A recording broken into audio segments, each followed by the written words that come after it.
numbers 48 to 70 are deemed to have been moved. Now the discussion on demands for grants. మాట్లాడండి శ్రీమతి సునీతా లక్ష్మారెడ్డి. అధ్యక్ష, మీరు మా సభాపతి అధ్యక్ష, మరి ఇక్కడ ఉన్నటువంటి సభ్యుల యొక్క హక్కులను కాపాడాల్సినటువంటి బాధ్యత మీ పైన ఉంది అధ్యక్ష. అయితే నిన్న ఏదైతే మీరు అన్నటువంటి మాటలు ఉన్నాయో, మరి నేను మాట్లాడుతున్నటువంటి సందర్భంలో నేను సబ్జెక్ట్ని ఎక్కడ కూడా డివియేట్ కాలేదు అధ్యక్ష. నేను women and child welfare, SC, ST, BC, minority, rural development మీద మాట్లాడుతున్నానని చెప్పేసి ఫస్టే చెప్పడం జరిగింది అధ్యక్ష. మార్నింగ్ నుంచి ఈవినింగ్ దాకా మేము వెయిట్ చేసినాం అధ్యక్ష. రాత్రి 8 గంటలకు నాకు టైం ఇచ్చినా కూడా ఓపికతో ఉండి మాట్లాడుతున్నటువంటి సందర్భంలో తొందరగా కంప్లీట్ చేయండి అని చెప్పేసి మీరు చెప్పి మైక్ కట్ చేసినప్పుడు మేమందరం కూడా, మా సభ్యులు మేమందరం కూడా ఒక 2 నిమిషాలు ఇవ్వండి అధ్యక్ష అంటే, మీరు మాట్లాడినటువంటి మాటలు ఏవైతే ఉన్నాయో నాకే వినబడట్లేదు, నాకే వినబుద్ధి అవ్వట్లేదు, వీళ్ళందరూ ఎట్లా వింటున్నారో అని చెప్పేసి అనడం నిజంగా కూడా చాలా బాధ వేసింది అధ్యక్ష. ఎందుకంటే మరి మా ప్రోటోకాల్స్కి సంబంధించినటువంటి ఇష్యూలో మీరు ఇన్వాల్వ్ అయ్యి మరి జిల్లా కలెక్టర్ని పిలిచి మాట్లాడినటువంటి మీరే, ఒక మహిళగా నేను మాట్లాడుతున్నప్పుడు, ఒక సీనియర్ శాసనసభ్యురాల్ని, మంత్రిగా పనిచేసినాను, నేను ఎక్కడ కూడా అన్పార్లమెంటరీ మాట్లాడలేదు. ఎందుకంటే సభలో చాలా మంది ముఖ్యమంత్రి, మంత్రులు, సభ్యులు అందరూ కూడా మాట్లాడినా కూడా ఇక్కడ ఉన్నటువంటి కొత్తగా ఉన్నటువంటి శాసనసభలో కూడా నేను చెప్తా ఉన్నాను అధ్యక్ష, ఇది ఇట్లా మాట్లాడాలా, 0 ఓవర్లో ఒకటే సబ్జెక్ట్ మాట్లాడాలా, మనం మాట్లాడద్దు అని చెప్పేసి చెప్పేటువంటి స్టేజ్లో ఉన్నటువంటి నన్ను మరి మీరు నిన్న ఏదైతే మాట్లాడినరో నాకు చాలా బాధ అనిపించింది అధ్యక్ష. ఎందుకంటే నేను ఓన్లీ సబ్జెక్టే మాట్లాడినాను అధ్యక్ష, సబ్జెక్ట్ని మించి నేను ఒక్క విషయం కూడా బయటికి జరగలేదు. మరి అటువంటి సమయంలో మీరు మాట్లాడినటువంటి మాటలు నిజంగా చాలా చాలా బాధ అనిపించింది అధ్యక్ష. నేను ఇక్కడ ఉన్నప్పుడు నాకు వినపడలేదు అధ్యక్ష, ఎందుకంటే అల్లరి చేస్తా ఉన్నారు ఇక్కడ అక్కడ అందరూ కూడా అల్లరి చేసినప్పుడు మాకు వినపడలేదు. మేము వాకౌట్ చేసి బయటికి వెళ్ళిన తర్వాత అక్కడ ఉన్నటువంటి మా సభ్యులు చెప్పి మిమ్మల్ని ఇట్లా స్పీకర్ గారు అన్నారని చెప్పేసి నాకు వీడియోలు చూపిస్తే నాకు చాలా బాధ అనిపించింది అధ్యక్ష. ఎందుకంటే నేను ఎప్పుడు కూడా ఎవరితో ఒక మాట పడనిదని, మరి ఎవరితో ఏలెత్తి చూపించినటువంటి వ్యక్తిని కూడా కాదు అధ్యక్ష. నేను డిసిప్లిన్గా, క్రమశిక్షణతో మరి ఎక్కడున్నా కూడా లాయల్గా ఉండడం నాకు అలవాటు అధ్యక్ష.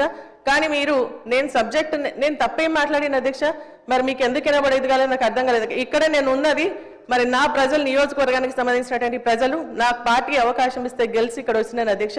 నేను ఇక్కడ మాట్లాడేది నా నియోజకవర్గ ప్రజలకు సంబంధించినటువంటి సమస్యలు, అక్కడ ఉన్నటువంటి ప్రభుత్వానికి సంబంధించినటువంటి ఇష్యూస్ ఏవైతే ఉన్నాయో వాటిని ఎత్తి చూపిస్తూ ఇవి చేయండి అని చెప్పేసి సలహాలు ఇచ్చేటువంటి అపోజిషన్ పార్టీలో ఉన్నాను అధ్యక్ష. అదే విషయం నేను నిన్న మాట్లాడినా తప్ప మరి ఎక్కడ కూడా నేను డీవియేట్ అయి మాట్లాడలేదు, అన్పార్లమెంటరీ మాటలు మాట్లాడలేదు. అయినప్పటికీ కూడా మీరు నన్ను ఉద్దేశించి, ఒక మహిళగా నన్ను ఉద్దేశించి మాట్లాడినటువంటి మాటలు నిజంగా నాకు చాలా చాలా బాధ అనిపించింది అధ్యక్ష. మరి అది మీకు మంచి అనిపిస్తే మీరు రికార్డులో ఉంచండి అధ్యక్ష, లేదు అంటే మరి దాన్ని విత్డ్రా చేసుకోవాల్సిందిగా నేను కోరుతాను. ఎందుకంటే సభాపతిగా మా హక్కులు కాపాడాల్సినటువంటి బాధ్యత మీది. ఒకవేళ మేము మాట్లాడుతూ ఉంటాం, ఎందుకంటే ప్రజల మెప్పు కోసం మాట్లాడతాం, మరి అటు ప్రజలకు సంబంధించినటువంటి ఇష్యూస్ మాట్లాడతాం, అధికార పక్షకు సంబంధించినటువంటి మరి వాళ్ళకి నచ్చకపోతే వాళ్ళు చెప్పాలి అధ్యక్ష. నేను మాట్లాడేది బాగాలేదని చెప్పేసి వాళ్ళు చెప్పాలి. కానీ ఈ సభ మనందరిది అధ్యక్ష. మరి మేము మాట్లాడేటప్పుడు మీరు మాకు అవకాశం ఇస్తారు. అవకాశం ఇచ్చినప్పుడు మేము మాట్లాడుతూ ఉన్నప్పటి సమయంలో మీరు అట్లా, ఎందుకంటే మీరు చూసిన అధ్యక్ష, మహిళల్ని పట్టుకొని మన ముఖ్యమంత్రి గారు మమ్మల్ని మాట్లాడడం జరిగింది అధ్యక్ష, అన్పార్లమెంటరీ మాట్లాడి, ఇంకా కొంతమంది అయినా కూడా మేము సైలెంట్గా మా నిలబడి నిరసన వ్యక్తం చేసినమే తప్ప ఎప్పుడు కూడా మేము మరి దాని పరిధి దాటి పోలేదు అధ్యక్ష. నిజంగా చాలా చాలా బాధ అనిపిస్తుంది అధ్యక్ష. అది మీకే వదిలేస్తా ఉన్నాను, నాకు అవకాశం ఇచ్చినందుకు థ్యాంక్స్ అక్క. కానీ ఇటువంటిది మరి ప్రాక్టీస్ ముందు కూడా జరగకూడదు, ఈ సభకు మంచి సంప్రదాయం కాదని చెప్పేసి కూడా నా విచారాన్ని వ్యక్తం చేస్తూ సెలవు తీసుకుంటున్నాను అధ్యక్ష. Thank you. శ్రీమతి సునీతా లక్ష్మారెడ్డి గారు అంటే మాకు ఎన్నలేని గౌరవం. అందులో మహిళలంటే రన్నింగ్ కామెంటర్తోనే వచ్చింది. ఇది ఎవరు మాట్లాడుతున్నారు? అక్కడ కాదు సార్, మీదికే మాట్లాడుతున్నారు.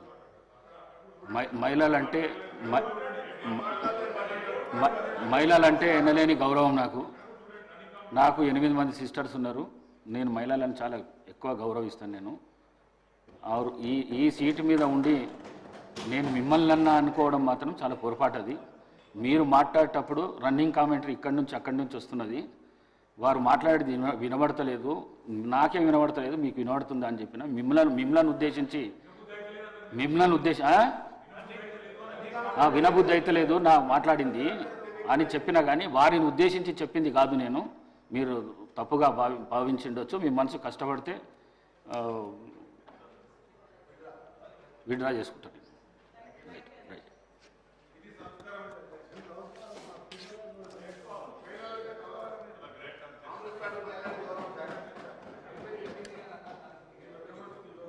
కోరం కనకయ్య గారు.